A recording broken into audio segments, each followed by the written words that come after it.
One of the unheralded achievements of modern science is that it can now provide a coherent origin story for humanity, something that was not possible just a few decades ago. With new discoveries in astrophysics, evolutionary biology, molecular genetics, geology, and paleoanthropology, a continuous story has emerged starting from the Big Bang.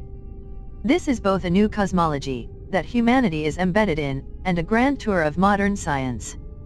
So this is one science lover's top 10's list of the coolest science underlying the human origin story in cosmological order. 10. The Big Flash, origin of the cosmic background radiation. When the universe was about 380,000 years old, it had cooled to about 3000 K, cool enough for electrons to attach to nuclei and form atomic matter in highly excited states. This produced a massive flux of photons near the visible range, typical of excited atoms, that filled the newly formed universe. As the universe and space itself expanded, the wavelength of this light stretched into the microwave range to become the cosmic microwave background, CMB, that Penzias and Wilson inadvertently discovered in 1964. George Gamow had predicted that a Big Bang should produce just such a background radiation, and the CMB became one of the first pieces of evidence supporting the Big Bang theory. Since then, the study of the CMB, with space-based instruments like COBE, WMAP, and now the Planck spacecraft, continues to be a rich source of information about the early universe and its deepest and darkest structure. 9. End of the Dark Age. Now, the first stars are born. After about 400 million years of expansion, following the Big Bang, the universe was cool enough for gravity to begin coalescing clouds of hydrogen into stars, igniting nuclear fusion for the first time. The prodigious outpouring of radiation from the first stars marked the end of the Dark Age and ionized nearby clouds of hydrogen. This reionization is the fingerprint of the first stars and can be seen in the spectral signatures of quasars, in the polarization of the CMB, and in the 21 centimeter emission line of hydrogen. The birth of the first stars marked a turning point in the early life of the universe. From here on, the universe took on the features we see today, with galaxies full of stars surrounded by planetary systems. Stars perform some of the most important work in the cosmos. They manufacture the elements heavier than hydrogen, they create planets as part of their own formation, and they provide energy for those planets, as our own host star does the same for us. And that's the reason you and me are star childrens, and we love stars. 8. The solar, planetary system forms, unusual or not. Yellow, G-class stars like our host star, are a dime a dozen throughout the universe, but only a fraction of them exist as single stars and contain all 92 naturally occurring elements, like our host star. Astronomers now have strong evidence from exoplanet research that virtually all stars form planetary systems as a natural part of their own formation, and this agrees with current theories of star formation. But the most of the planetary systems observed so far seem weird and inhospitable for life, for example, with planets the size of Jupiter orbiting much closer than Mercury orbits the star, or 5 planets packed into a space smaller than Mercury's orbit. Astronomers have yet to see a solar system that is neatly ordered, like our own, with a nice rocky planet located in the sweet spot for liquid water and me. And, just now, special is Earth's situation? The media was recently abuzz when researchers estimated that there could be 8 billion, or 9 billion or more stars in our galaxy with Earth-like planets, about 5% of stars, making the odds very high for intelligent life elsewhere. Yet no life, or evidence of it, has ever been found beyond Earth, so the jury is still very much out on the questions of how rare or common the Earth is, and how unique humans may be, or may not be. 7. Life begins on Earth.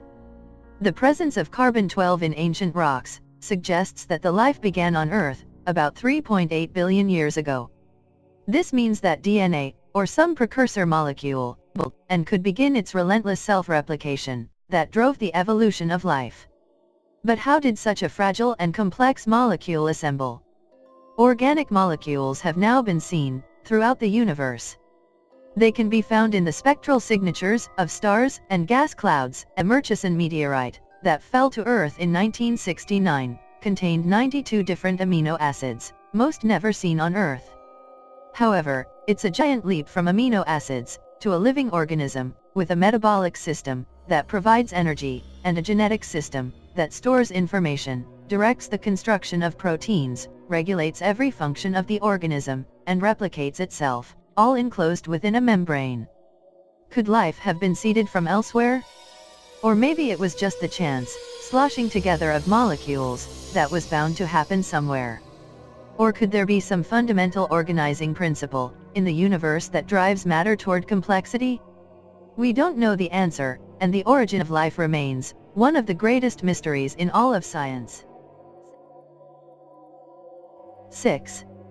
The Great Oxygen Catastrophe, Snowball Earth, and the Birth of Eukarya. Life on Earth faced its biggest survival crisis about 5 billion years ago, when the atmosphere changed over from being carbon dioxide dominant to oxygen-rich. Up to this time, life was prokaryotic or bacteria-like and thrived on CO2.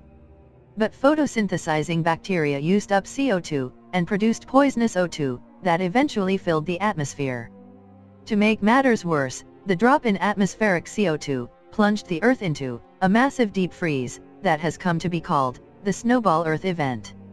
Our planet was covered entirely with thick sheets of ice, except near the equator, and life in the dark oceans was nearly driven to extinction. Yet somewhere in the midst of this two-headed crisis, a new and more complex form of life emerged. The Eukarya. In 1967, Lynn Margulis was the first to recognize that some prokaryotic organisms were able to merge together in a cooperative arrangement she named endosymbiosis that helped them to survive the crisis. We now understand that the mitochondria in animal cells and the chloroplasts in plant cells were once individual organisms before they were engulfed to become eukaryotic organelles. They still carry primitive genomes from their days as prokaryotes. The emergence of eukaryotic life opened the door for all higher forms of life that would follow, including me and you. 5. Lucky us, the Cretaceous-Tertiary (KT) extinction. For nearly 200 million years, dinosaurs ruled the Earth. Then quite suddenly, about 65 million years ago, they disappeared. It was Luis and Walter Alvarez, father and son, who first explained in 1980 what happened to the dinosaurs. They found thin layers of iridium in rocks that dated to 65 million years ago, and since iridium is naturally very rare on Earth, they proposed that its source was a meteorite that impacted the Earth at this time. Their theory was controversial at first and had many doubters, but other researchers began to find similar iridium layers in rocks from other locations on Earth, suggesting a global event, and finally a meteor crater was found near the Yucatan Peninsula that was to about the same age. The Chicxulub meteor must have been 10 to 15 kilometers in size and traveling at about 10,000 miles per hour when it impacted, triggering a global winter that was devastating for nearly all and plants and animals. But the small furry mammals that burrowed underground survived. They had been living in the shadows of the dinosaurs all along, but with the dinosaurs gone, they could now thrive and grow in size. They became the new rulers of the Earth. Eventually the mammalian lineage evolved into primates, then apes, then hominids, and finally the Homo lineage that produced human beings. If not for the chance encounter with a meteor 65 million years ago, it is doubtful whether we would be here at all. 4. The Tool Era and the emergence of hominids. By about 5 million years ago, certain apes in Africa had mastered the art of upright walking. These were the hominids. For the next few million years, they roamed Africa as Australopithecus, with at least 7 different member species. But sometime about 2.5 million years ago, a new lineage branched off from Australopithecus. This is now called the genus Homo. There is still considerable debate about how and when this divergence happened, and which hominid species were involved. But the most widespread view is that Homo habilis was the first member of this new lineage, and by about 2.0 million years ago, an ancestor, that we now call Homo erectus, was thriving in East Africa and would soon begin to populate Eurasia and Asia. Stone tools also appear in the fossil records, for the first time about 2.5 million years ago, near the fossil remains of early members of Homo.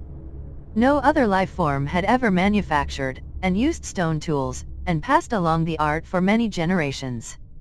This was the birth of true culture, and the advent of technology. Paralleling the development of tools, was a rapid expansion in brain volume, eventually tripling in Homo neanderthalensis, and Homo sapiens by about 200,000 years ago. But the Neanderthals seemed to stall out in their development of technology, while Homo sapiens continued to evolve technology, culture, and consciousness, turning us into a near-geologic force on the Earth. In the end, every hominid species went extinct, except one. We are the last and only surviving hominids or now human beings. 3. Friend, or foe. Who were the Neanderthals? By perhaps 1 million years ago, the hominid living in Africa called Homo ergaster, also called Homo erectus, began evolving into a new species. This was Homo heidelbergensis, probably humanity's most immediate ancestor. Some members of this new species stayed in Africa, while others exited Africa and made their way into Europe, where they show up in the fossil records, by about 800,000 years ago. The European heidelbergensis population, adapting to the much colder conditions, evolved into Homo neanderthalensis, by about 400,000 years ago. The Neanderthals, who were large-brained and very intelligent, spread all over Central Asia and Europe, while their cousins, who had stayed in Africa, evolved into modern humans, Homo sapiens. By about 100,000 years ago, humans began to leave Africa, for the first time, putting them on a collision course with the Neanderthals, first in Central Asia, and later in Europe. They interacted mysteriously, in ways that are not yet fully understood. In the end, by about 30,000 years ago, the Neanderthals retreated to Spain and Portugal, where they finally went extinct. There is no real evidence that humans killed the Neanderthals, and the similarity in their tools suggests some overlapping of cultures. But recently published genomic studies, by Svante Paabo of the Max Planck Institute, and his colleagues reveal that some people of European descent today carry as much as 4% Neanderthal DNA, leaving no doubt that the two populations interbred somewhere along the way. 2. The Great Leap Forward. Jared Diamond popularized this descriptor in his book The Third Chimpanzee, 1992, and Richard Klein called this phenomenon the Big Bang of Human Culture in the Dawn of Human Culture, 2002. Archaeologists have strong evidence from the tool culture that points to an astounding leap in human intelligence between about 100,000 and 60,000 years ago. Curiously, geneticists have also found that, at about this time, the total human population on Earth plummeted to perhaps just a few thousand individuals. It is not known exactly what caused this population bottleneck, but it would be impossible to ignore the eruption of Mount Toba 73,000 years ago, on the island of Sumatra.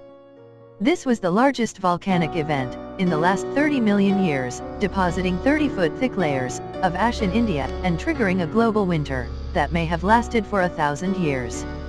It seems that the humans living in East Africa, who survived the Toba event, were a new and better version of Homo sapiens, perhaps capable of spoken language and the powers of collaborative culture that it bestowed. These new humans, sometimes called behaviorally modern humans, were soon able to leave Africa and spread to every habitable continent on the Earth in a relatively short time, pushing the Neanderthals and all other remaining hominid species to extinction. No other living thing has had a fair chance to compete with us ever since the Great Leap. 1. The advent of civilization. For more than 2 million years, our ancestors were nomadic hunter-gatherers. This changed for the first time, about 11,500 years ago as Earth's climate became warmer and milder. People in the Middle East began experimenting with edible plants, selecting seeds from the best plants, and planting them in protected areas. This type of gardening, called horticulture, required that people remain in one place to tend their crops, and gradually the nomadic lifestyle was replaced by more sedentary, permanent camps. Animals, too, were domesticated as companions, servants, or food sources. By about 10,000 years ago, large permanent settlements like Jericho and Catalhoyuk appear in the archaeological records. These proto-cities were not yet true cities, but more like disorganized collections of villages, with few signs of warfare, social stratification, wealth, rulers, or any other levels of status. But another shift in human development, on par with the Great Leap, was in store. By about 5,200 years ago, the first city-states first appear in several locations throughout the Middle East. For the first time, the archaeological records shows clear evidence of social stratification and a ruling elite holding almost all the wealth and power. This was the advent of the human civilization. With the invention of writing, human knowledge could be recorded permanently and controlled. Most of the characteristics of the today's world now appeared, including centralized government and power, military forces and warfare, institutionalized religion, patriarchy, monetary systems, poverty, large-scale agriculture, trade networks, and empire. Civilization soon appeared independently at many other locations throughout the world, including China, India, Egypt, Peru, Crete, and Mexico. Not much of this has changed in the last 5,000 years except the names and places. But is this model still serving us well, or is humanity ready for something new, the next great leap?